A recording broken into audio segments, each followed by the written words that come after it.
கலைஞர் எப்படி வந்தாரு? தமிழ்நாட்டுக்கு எப்படி தெரியும்? சினிமாவில கதை எழுதி நாடகம் நடிச்சு அவரு தெலுங்கு படத்துக்கு 2 படத்துக்கு கதை எழுதியிருக்காரு. யாருக்கா தெரியுமா அவருக்கு? ஆனா அவர் தமிழக தலைவர் இங்க வந்து எல்லாமே பொய். அதுக்கப்புறம் வந்த எம்ஜிஆர் தமிழ் அல்லாதவர், ஜெயலலிதா தமிழ் அல்லாதவங்க, எல்லா பேருமே விஜயகாந்த் தமிழ் அல்லாதவர். யார் சினிமாவில கமலஹாசன் தமிழ் அல்லாத இன்னைக்கு வந்துருக்காரு விஜய், அவன் தமிழ் அல்லாதவன். அவன் இன்னைக்கு வர்றான், இன்னைக்கு தூக்கிக்கிட்டு ஏதாச்சும் வர்றான் சினிமாவை. இந்த சினிமாவில இங்க வளர்த்துட்டதே யாரு? இந்த திராவிட முன்னேற்ற கழகம், இந்த அண்ணா திராவிட முன்னேற்ற, இந்த திராவிட கட்சிகள் வளர்த்து விட்டது. 20 வருஷம் 30 வருஷம் விஜயகாந்த் என்ன பண்ணாங்க? உச்ச நடிகர் ஆக்கி வளர்த்து விட்டு அவனுக்கு தமிழகம் பூரா என்ன பண்ணுவான்? சினிமாவில் வாங்கி ஒரு கூட்டம் சேர்ந்துருவான். அந்த கூட்டத்தை என்ன பண்ணுவான்? 1 வருஷத்துக்கு முன்னாடி கட்சி ஆரம்பிக்க வைப்பாங்க. நல்லா கேட்டீங்க.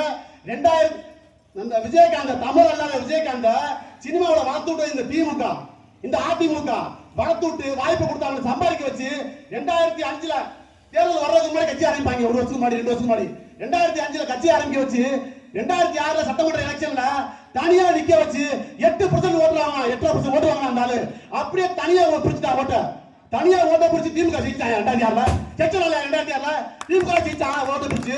அதே மாதிரி 2019ல கமலஹாசன் வரான். கமலஹாசனை ஆத்துனது யாரு? இதே திராவிட கட்சிகள் தான். அவனுக்கு வாய்ப்பு கொடுத்து சினிமாவில் உச்ச நடிகராக்கி அவனுக்கு ஒரு கூட்டம் சேர்ந்து தமிழகம் பூரா என்னது இந்த பொழுதுபோக்கு மயங்கினவன் அவன் நல்லா புரிஞ்சுக்கிட்டான். அவன் என்ன பண்ணான்? அந்த ஓட்டு ஒரு கமலஹாசன் ஒரு ஓட்டு ரசிகர் சேர்ந்தான். அந்த ரசிகர் என்ன பண்ணா? 2019 கட்சி ஆரம்பிக்க வச்சு 2021 சட்டமன்றத்துல அவனை தனியா நிக்க வச்சு அவன் என்ன பண்ணான்?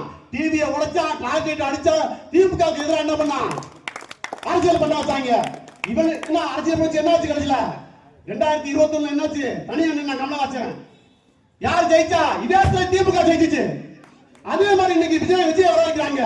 அதே தமிழக விஜய் வர வச்சு அவனுக்கு 30 வருஷமா அவனை நடிக்க வச்சு அவனுக்கு வாய்ப்பு கொடுத்து அவனுக்கு வந்து கூட்டம், இந்த தற்கொலை கூட்டத்தை, சினிமா கூட்டத்தை, பைத்தியத்தை, அவனுக்கு அரசியல் என்னன்னு தெரியாது, மண்ணுனா என்னன்னு, மக்கள் என்ன தெரியாது, ஒண்ணுமே தெரியாது. அவனுக்கு சினிமாவை போய் சினிமாவை பார்க்க மேத்தா வாக்கைய பாக்குறது. அங்க 10 பேர் அடிச்சாங்க, ஒட்டிடுவார் 10 பேரை ஒட்ட முடியுமாங்க? இது அரசியல், இது உண்மை. அது சினிமா போயிடா, அது கூட தெரியாது. தற்கூரியெல்லாம் நம்மள வச்சிருக்காங்க. படிக்காத மக்கள் தான் அப்படின்னா, படிச்ச இளைஞர் முட்டாளா இருக்காயா? சினிமாவை பார்க்க மாட்டாயா? நான் வாழ்வா பார்க்கறான். அவன் இன்னைக்கு எங்க இருக்கு? எவனோ வந்து நம்பி வர்றான். இன்னைக்கு அதே மாதிரி அவன் என்ன பண்றான்? கரெக்டா 2024ல கட்சி ஆரம்பிக்க வைக்கிறாங்க.